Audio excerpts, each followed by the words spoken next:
I designed a Barbarian subclass that lets you play as Okarun from Dandadan. I'll be showcasing how its powers and abilities let you zip around the battlefield using my signature action cam, and then explain how they work along the way. If you're not familiar, Okarun is one of the two main teen protagonists of this shonen romance battle anime. His main ability is his incredible speed, a power that he once got from that one time he was possessed by an inappropriate grandma and lost his balls to the wall action sequence, incredible animation, and heartfelt moments are what make Dandadan great.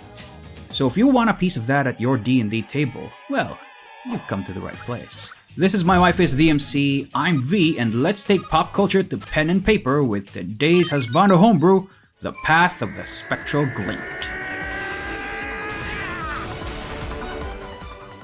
Okarun's high-speed powers come from his short stint as the host of Turbo Granny, a somewhat malevolent urban spirit who loves to give chase. If you're a fan of the show, you might be wondering why I designed Okarun as a barbarian. After all, a monk could match his speed, while a warlock could match his story.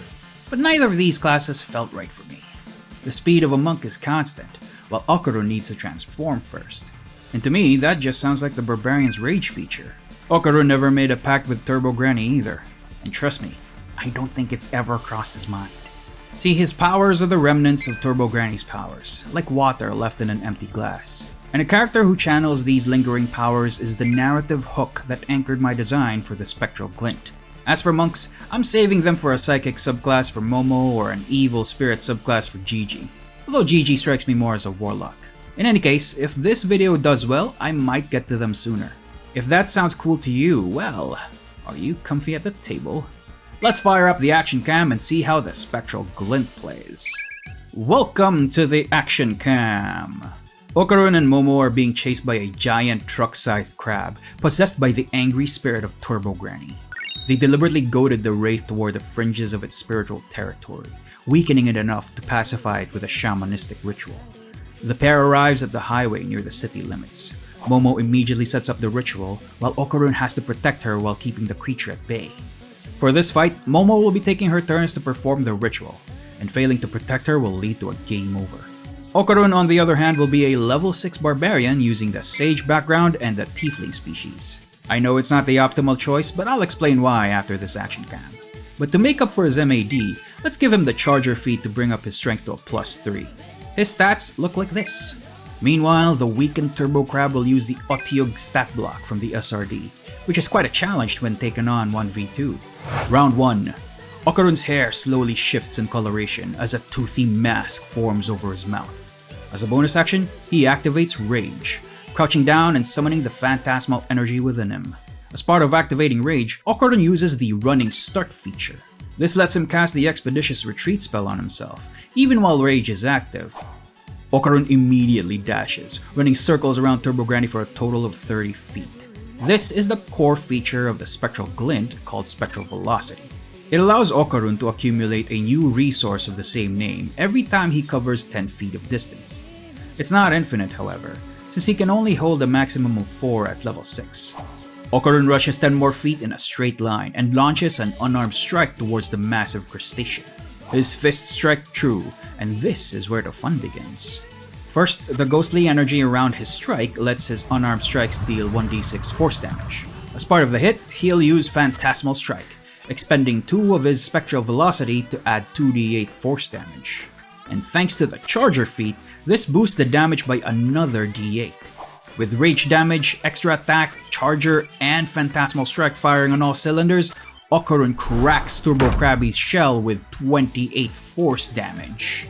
As the crab reels from the blow, Okarun runs circles around the yokai once more to replenish his Spectral Velocity. He uses a once per turn ability from his level 6 Unyielding Step feature called Spectral Slipstream. This adds his Rage damage bonus to his AC until the start of his next turn. Enraged, Turbo Granny brings down a salvo of attacks upon Okarun. Okarun gets swiped by a necrotic pincer, afflicting him with a debilitating toxin. He was even caught between one of the pincers, but thanks to his Unstoppable Force ability, he expends 2 Spectral Velocity to burst out of the grapple. Momo sees Okarun on the back foot. She has a few choices from her Purification Ritual. A DC 10 Arcana check to remove Okarun's condition, DC 12 to deal 2d10 radiant damage to Turbo Granny, or DC 14 to heal Okarun's HP by 3d8. To make this interesting, I asked my wife, the MC, what Momo might do, and she chose to remove the poison to maximize Okarun's offense. Round 2. Okarun feels the toxin ebb away and accumulates velocity for another assault on the crab. Unfortunately, he doesn't want to risk getting an opportunity attack and doesn't use the charger's bonus. Nevertheless, he'll attack the crab with a pair of unarmed strikes, charged with a phantasmal strike. Okarun continues to zip around her to accumulate power. And Turbo Granny is pissed off. The audacity of this boy, hurting her with her own power. But she sees Momo casting the ritual and risks an opportunity attack to stop her, as Okarun cracks her with another unarmed strike. Turbo Granny isn't deterred and tries to reel in Momo with her massive pincer. The large crab gloats as she pulls the girl away from her ritual and continues the assault on Okarun. Okarun gets swiped with a toxic and powered pincer, poisoning him once more. Luckily, his unstoppable force ability prevented another grapple.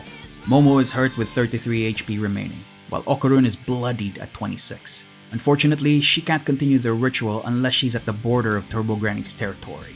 MC proposes that Momo would believe in Okarun and takes a ready action to heal the Spectral Glint once she's in position. Okarun sees Momo in danger and doesn't hesitate to get her out of that pincer.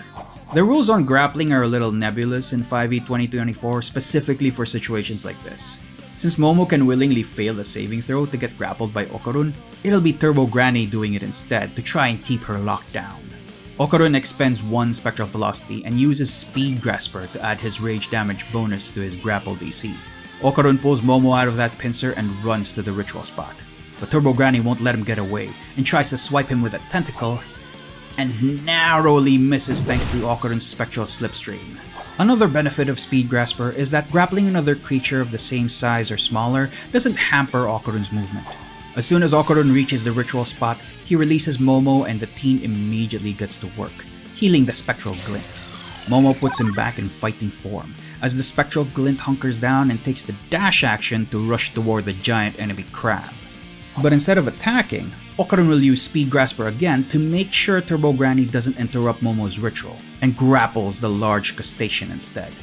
Okarun grabs her by the pincer and uses the rest of his movement to pull her away from Momo. Turbo Granny isn't having any of this disrespect, and will attempt to pound this cheeky brat into paste. The ornery crustacean is having trouble with leverage, as she could barely find purchase on Okarun's smaller frame. And even with the 1 pincer strike she manages to land, Okarun's abilities make him too slippery to hold down. Momo takes advantage, and MC thinks they should go for the throat and deal 2d10 radiant damage on Turbo Granny. Okarun lets go of the crab as Turbo Granny burns with purifying flames. He'll risk an opportunity attack to get as much power as he can for the next strike. Turbo Granny is too preoccupied with burning and purifying flames, and any efforts to swipe at the team only catch air. Okarun takes a running start position and dashes forward in a burst of momentum. Using Reckless Attack to offset the poison, he'll make 2 unarmed strikes, empowering the first one with Charger and Phantasmal Strike. With 1 desperate attack, Okarun lands a critical strike right between the yokai's eye stalks. While Okarun's spectral powers destroy Turbo Granny from the inside, Momo completes the purification ritual to burn her crustacean form from the outside. The teens are battered, bruised, but victorious, as the charred remains of Turbo Granny's crustacean form induce a craving for crab. When building Okarun for this video, I chose flavor over optimization. Sage background cause he's kind of a big UFO/cryptid nerd, and Tiefling cause he physically changed after his curse. So if you want to optimize it, Tavern Brawler or Tough feats are good origin feats to deal with opportunity attacks, especially at early levels. You can get Tavern Brawler with a Sailor background or Tough with Farmer, then pair it with a human species to get both feats. Stat-wise, you should ideally strive for a 17 strength if you can help it, cause you can boost it to 18 at level 4 with a bunch of cool feats. As you saw in the action cam, Charger is definitely the optimal choice for damage, but Grappler also gives you a lot of control. Speedy gets an honorable mention here, if only because you'll be worrying about opportunity attacks, at least until you get the Barbarian's level 9 Brutal Strike feature. Roleplay-wise, the Spectral Glint is intended for a darker character, or at least one with a darker past. Someone who was once cursed or possessed, but couldn't completely shake off the horrors even after the exorcism. Think of the Black Racer from that one Flash movie, assuming you saw it. Narratively, a Spectral Glint character meshes well with party members who could comfort or sympathize with their tormented past. Mechanically, you could also flavor the features to be tech-based or organic-based, much like Ingenium from My Hero Academia. I hope I earned your like at this point. And if this is the kind of stuff you're into, I invite you to subscribe. Before you go, I have 5 cool things I really want to show you. I just need 30 seconds of your patience. Cool? Cool. 1. We now have a fancy new Trello board where you can see what's up next and vote for what you want next. 2. You can find the Spectral Glint document linked in the whatchamacallit. You can get the core and level 6 features absolutely free, and purchasing it supports the channel. 3. Speaking of free, consider becoming a $3 member for huge discounts or a $5 member to get all of our current and future content for free. $5 even gets you early access to the homebrew. 4. Membership gets you into our exclusive Discord server. And 5. This also puts your name among these celebrated mallards you see on screen. Please give MC the floor to honor our courtly mallards. Hello, mallards! It's me, the Mallard Queen. Allow me to thank the special mallards you see on screen with an extra special thank you to a new Royal Guard, Gamer Gaming, Storm Starshine, Yggdrasil 88, Bryant LW, Coinop 1989, KV, Piku, and Cosplay Battle. And a mega super thank you to our Mallard Nobility, Hectic Planet 07. Thanks a lot for making it this far in the video, guys. May your crits be epic and your fails hilarious. I'm really proud of how the Spectral Glint turned out, and I hope you like it as well. I practiced quite a bit of restraint for its design since Barbarian classes often lean on simplicity. Regarding the next Common Rider, I'm still doing a bunch of research for Exaid, but we finally got into that infamous Christmas episode. Speaking of which, if this is your first time here, I do a lot of Common Rider content, so if you want to learn more about that, you can check out this video right here. Until next time, my wife and I hope you have a great day ahead.